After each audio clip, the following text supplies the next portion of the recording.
Bienvenue pour cette seconde partie de notre tutoriel sur la colorisation de personnages. Dans la vidéo précédente, on avait vu comment, à l'aide d'aplats et d'une occlusion ambiante, on pouvait préparer la mise en volume de notre personnage. Si vous n'avez pas encore vu cette première vidéo, suivez le lien qui s'affiche à l'écran.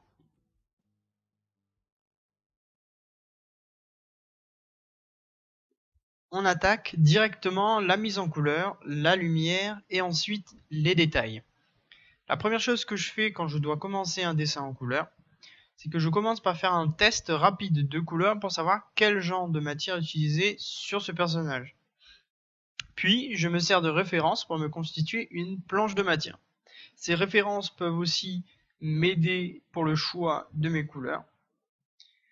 Ensuite, grâce aux aplats que j'ai réalisés dans la première vidéo, je sélectionne mes éléments, je crée un calque supplémentaire et je commence à ajouter les ombres et les lumières sur mon personnage.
sur l'aplat des habits, je n'hésite pas à recréer des aplats, comme pour cette sacoche, pour la séparer du reste. Le fait de tout séparer comme ça me permet à la fin, à l'aide des réglages, de pouvoir ponctuellement remodifier mes lumières, mes teintes et même les contrastes. Ensuite, j'ajoute au-dessus un autre calque qui me servira pour placer mes ombres et mes lumières. On voit bien que notre travail de contour réalisé dans la première vidéo nous aide beaucoup. Aussi, j'utilise toujours la pipette pour sélectionner les couleurs de ma palette. Je place ensuite les lumières principales, puis j'augmente la luminosité progressivement jusqu'au highlight, c'est-à-dire les points lumineux. J'utilise ici une lumière principale à droite de notre bonhomme et une lumière secondaire qui viendra du côté opposé.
Ça y est, je passe enfin à la colorisation de la peau.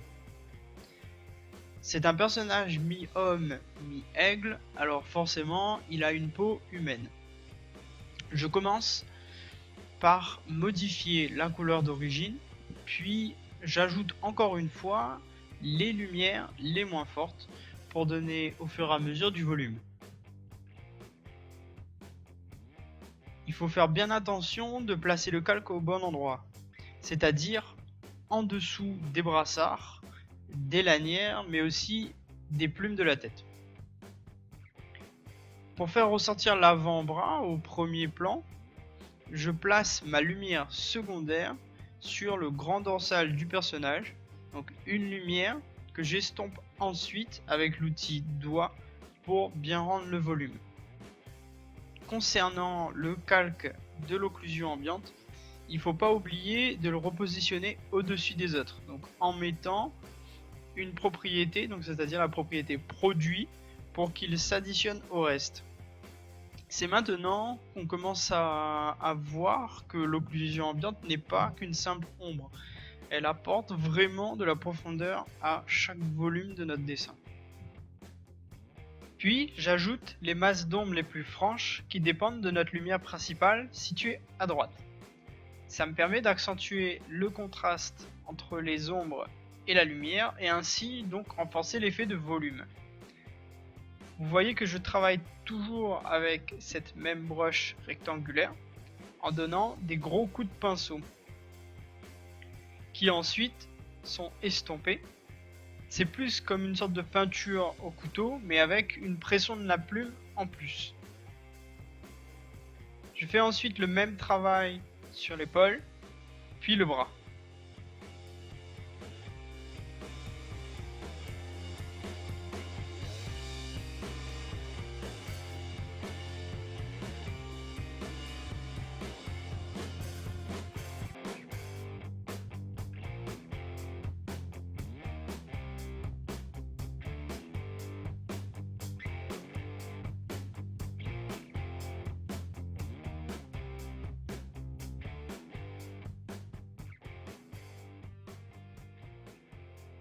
L'estompe permet de lisser les grosses touches aux endroits où on en a le plus besoin, surtout au niveau des formes courbes où les dégradés sont plus doux. Je fais donc attention de le faire à des endroits stratégiques, mais sans oublier qu'il y a aussi des ombres franches. Donc, par exemple, entre le biceps et l'avant-bras le plus à droite, donc celui du bras gauche du personnage, ou bien l'ombre laissée par les lanières sur le ventre. Pour pousser plus loin, j'aurais pu gérer les ombres et la lumière sur des calques séparés, mais ça aurait multiplié par 2 le nombre de calques à gérer.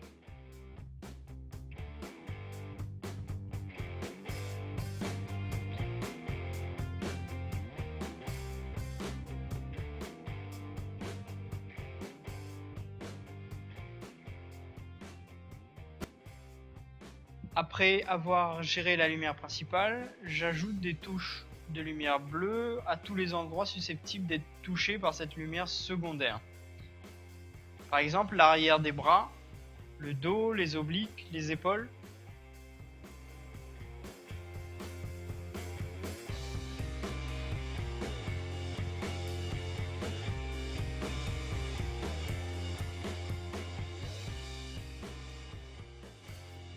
Maintenant je marque bien la petite veine qui fait classe.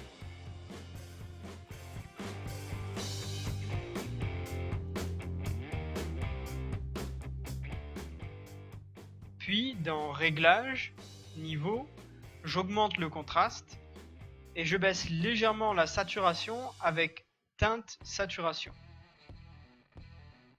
Juste après, je change de pinceau pour une broche ronde, plus soft. Et je passe ensuite donc le pinceau en mode incrustation pour retravailler mes couleurs, mes ombres et aussi mes lumières.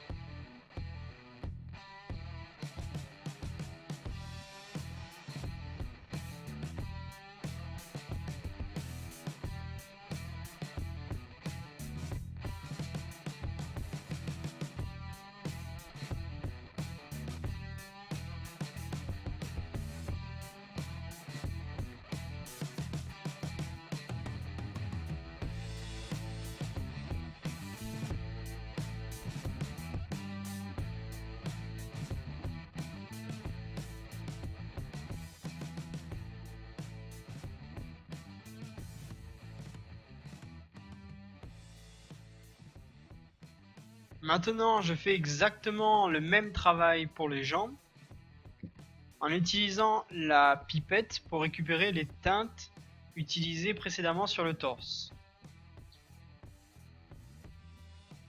Le but étant de garder la même gamme colorée et donc les mêmes teintes.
À présent, on attaque le chant du personnage qui sera en fait un chant en écaille.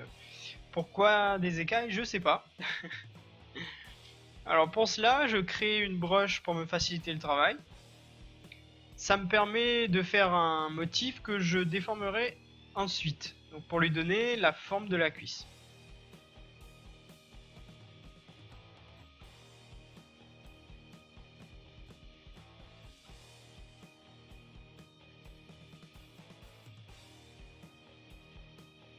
Le motif sera le calque du dessus, puis je viendrai placer ma couleur en dessous. Maintenant, je retravaille mon motif en effaçant les bords qui dépassent.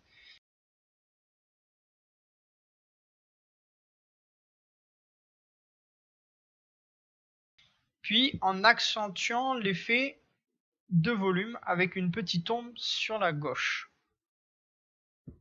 Ça va donner l'impression que chaque écaille se détache les unes par rapport aux autres.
Ce tuto arrive bientôt à la fin. En tout cas, j'espère vraiment que cette méthode vous aura plu. Même si vous n'êtes pas inspiré par une mise en couleur, ça vous débloquera peut-être et vous aidera à passer le cap. Si jamais vous voulez coloriser un personnage stylisé de type manga ou autre, vous pouvez par exemple virer l'étape de l'occlusion ambiante et ensuite gérer l'ombre et la lumière uniquement en aplat. Dans la mise en place des différentes couches, le procédé reste globalement le même. C'est pourquoi après vous devez l'adapter à votre style. Évidemment, après, la pratique des ombres, l'apprentissage du texturage, de la couleur ou simplement la confiance dans votre coup de pinceau feront certainement la différence. Mais ce sont des sujets qu'on abordera plus en détail dans mes futurs articles. En attendant, c'est à votre tour de passer à l'action.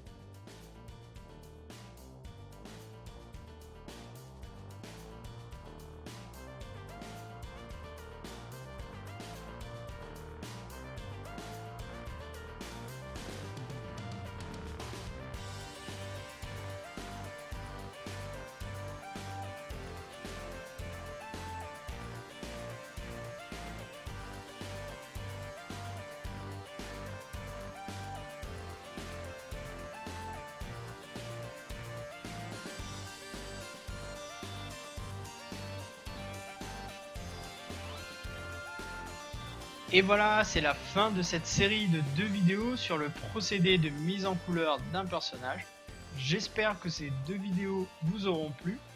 Pour plus d'informations sur cette méthode, notamment l'occlusion ambiante, je vous invite à aller jeter un coup d'œil sur dessiné.fr où j'ai rédigé un article complémentaire qui accompagne ce tuto.